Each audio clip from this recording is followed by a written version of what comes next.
When Russian tanks entered Georgian territory this autumn, European security was shaken to the core. But what really happened, and who was to blame? Well, now on BBC World News, with exclusive and unfettered access to South Ossetia, the BBC's Tim Hewell investigates. Just before midnight one Thursday in early August, Georgian government forces unleashed a barrage of rockets and shells on the separatist-controlled region of South Ossetia. In response, Georgia was invaded by Russia, and that sparked the biggest crisis in East-West relations since the Cold War. But what happened to ordinary people in South Ossetia itself? Did Georgia use indiscriminate force, killing innocent civilians? And did Russia connive at ethnic cleansing? We are convinced that this is the case, that there were war crimes in South Ossetia. There were certainly war crimes committed, certainly not by us. I'm the first Western TV journalist since the conflict to be given unrestricted access to South Ossetia. I'll be trying to find out who started the war and why it caused so much death and destruction.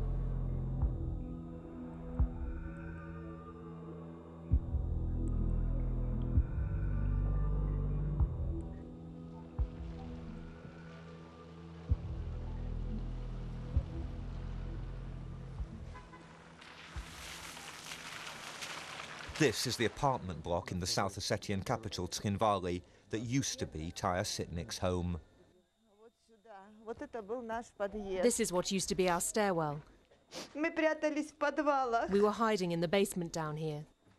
Taya and her son Georgi rushed down here from her upstairs flat when the Georgian bombardment started at about 11:30 on the night of the 7th of August. We were watching TV. The firing started not from machine guns, but from heavy artillery. We sat here and thought it would finish, but it got ever stronger. There were loud shell explosions. You couldn't get out onto the street or upstairs. We thought that in the morning it would quieten down, but the firing didn't stop. On the morning of the second day, a fragment of a tank shell hit her son in the neck. He bled to death in her arms. This is where my son's blood was. The neighbours have cleared it up now. They wanted to burn us alive in this building.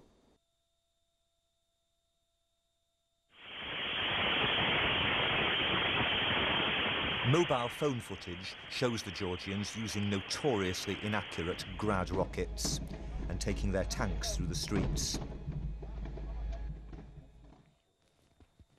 This is what the tanks did to Taya's building. 2 of them, she says, fired into every floor from just yards away. Her flat, less damaged than many, is now a memorial to her only son. Georgi was just 21.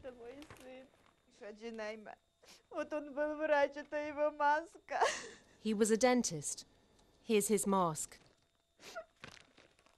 I brought his last photos.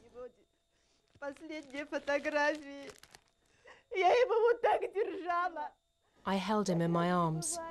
I closed my son's eyes.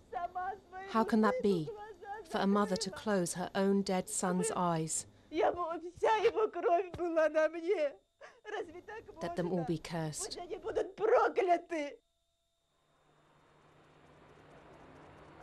Tskhinvali, the focus of Georgia's attack, is a small town of about 30,000 inhabitants.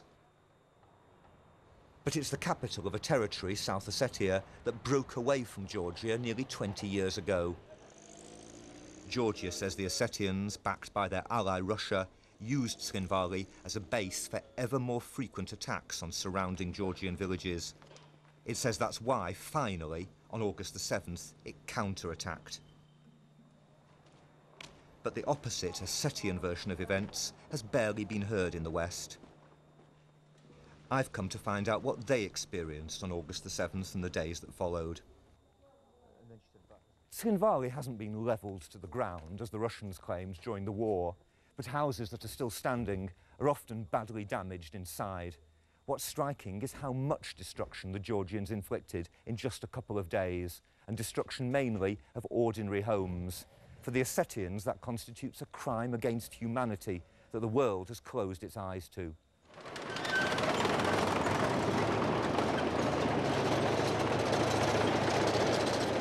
The world concentrated instead on what happened next, the invasion of South Ossetia and other parts of Georgia by the Ossetians' mighty allies, the Russians. The West was outraged. There was a tit for tat. I think the Georgian action was reckless. I think the Russian response was disproportionate and wrong. And that is the series of events that have landed us where we are. The rights and the wrongs, both, of each side's actions need to be investigated, but they mustn't occlude the fact that a neighbour with 800,000 people in uniform then invaded a sovereign country that's recognised as part of the United Nations. In Gori, a Georgian town outside South Ossetia, the Russians occupied what was a brand new military base, newly equipped to NATO standards.